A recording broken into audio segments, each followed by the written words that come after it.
Bien, señores alumnos, continuamos con los ejercicios. En la anterior clase vimos un ejercicio para el diseño o el cálculo de la presión de tierra por encima de una alcantarilla del tipo de relleno positivo. En este caso vamos a ver el tipo de relleno de tipo zanja, que es el que se muestra en pantalla, donde tenemos la tubería y por encima paredes de una excavación, y el relleno va a estar contenido y soportado por estas paredes que van a ejercer una fricción lateral. Bien, para esto necesitamos hacer un análisis de este elemento diferencial que se muestra aquí, que sería la tierra que se está rellenando, el cilindro, un elemento diferencial cuyo ancho es DH y cuya longitud es B, y que está sometido a las fuerzas de presión de la tierra por encima, el peso propio del material y las reacciones, que serían P más diferencial de este, ¿no? Y lateralmente estarían sometidos a unas cortantes eh, que estarían ejerciendo una fuerza hacia arriba. El peso de este está definido por la densidad seca del material, por B y por el espesor, ¿no? Es este, integrando todo este diferencial y en función de los elementos que hemos mostrado, tendríamos esta ecuación de P, el peso de este cilindro, de este elemento diferencial, que sería la densidad seca por la base sobre 2 Ku, que serían lo que están en función de las características del suelo, como el ángulo de fricción interna, menos 1 menos epsilon elevado a la menos h por 2 Ku sobre la base. Aislamos esta constante, que sería numérica, la vamos a llamar CD de la parte de esta ecuación, y nos quedaría lo siguiente: CD por densidad seca por base al cuadrado. Si es que integramos esto para toda la porción del relleno, para todo H, tendríamos esta ecuación: CD por densidad seca por B, que es la base mayor, que es la base de la excavación, al cuadrado, y habría que sumarle la fuerza que viene por las paredes de relleno, ¿no? Que sería el diámetro total de la tubería al cuadrado por pi menos 4 sobre 8, todo multiplicado por la densidad Z.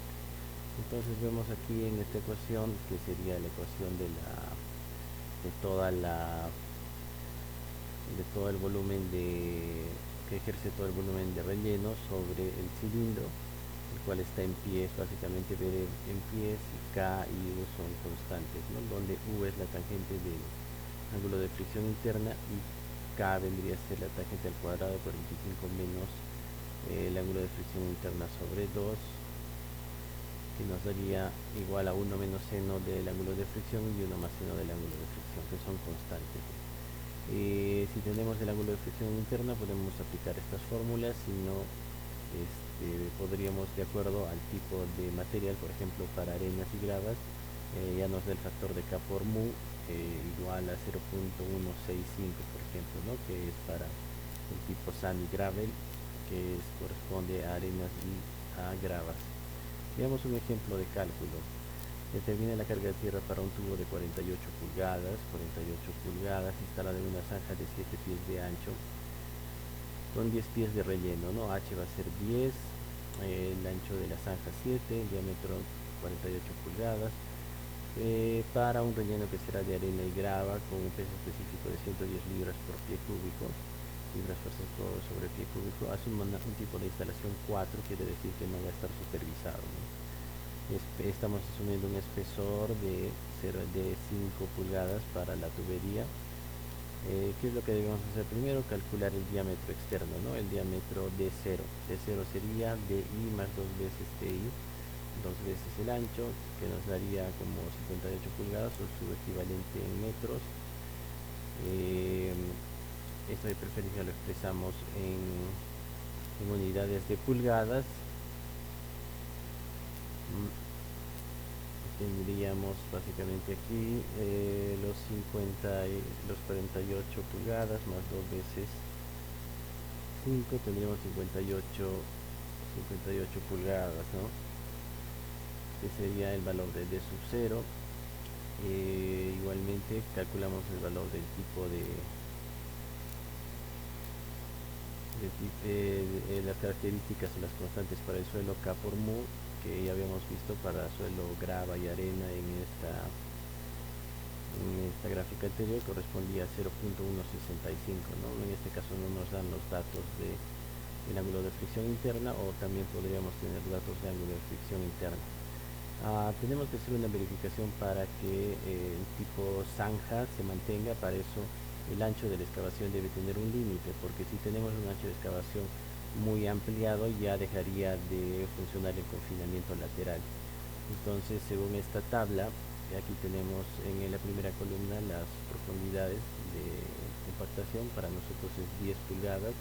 Tenemos el tipo 1, 2, 3 y 4. Para el tipo 4 serían 8.6 pies, que es lo que se detalla acá como el ancho máximo, ¿no? Esto sería el ancho máximo para la zanja, ¿no? Entonces, si ya tenemos ese ancho máximo, ya no tenemos que hacer una verificación de si el ancho que hemos propuesto, que es de 7 pies, es menor o mayor que este, ¿no? En caso de que sea mayor, tenemos que restringirnos a este máximo, al máximo ancho de la zanja, para que pueda funcionar como un tipo trench o zanja. Vemos la verificación, 7 es menor que 8.6, entonces sí es tipo zanja. Por lo tanto, asumimos que la base va a ser finalmente de 7 pies, que le vamos a llamar BDN, la base del ancho nominal, y lo reemplazamos en la ecuación de CD para obtener nuestro primer coeficiente, ¿no? Nos sale 1.139 el cálculo, y finalmente con este valor pasamos a la ecuación de WD, que está expresada en CD por densidad seca por BDN al cuadrado, más toda esta parte del cociente, que es la parte de las paredes, el aporte de la carga de las paredes de la zanja, que sería de diámetro al cuadrado, diámetro total de la tubería al cuadrado, por 4 menos pi, todo dividido entre 8 y multiplicado por la densidad, ¿no? Que nos sale 9.546.9 kilogramos sobre metro, o que con su equivalencia con la equivalencia que tengamos, si no lo si lo trabajamos con unidades de libras fuerza, nos va a salir este valor, ¿no? 5415.26 libras fuerza sobre pie, que sería el valor final de la carga.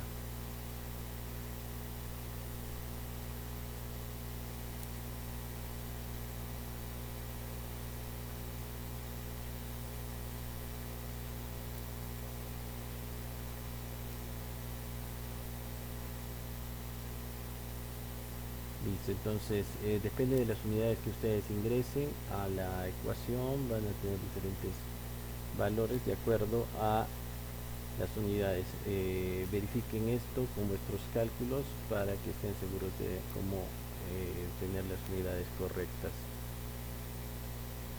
Adicionen por favor este ejercicio a la hoja de tarea. En la hoja de tarea deben haber 2 ejercicios en el hoja Excel.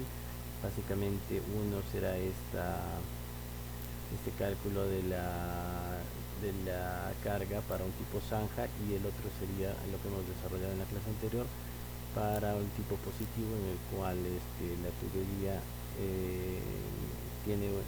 se compacta un nivel de tierra por encima de la tubería y por encima del nivel de terreno natural. En el caso de la zanja, el terreno natural queda tal cual, que es lo que normalmente vemos en lo que son alcantarillas y pavimentos urbanos.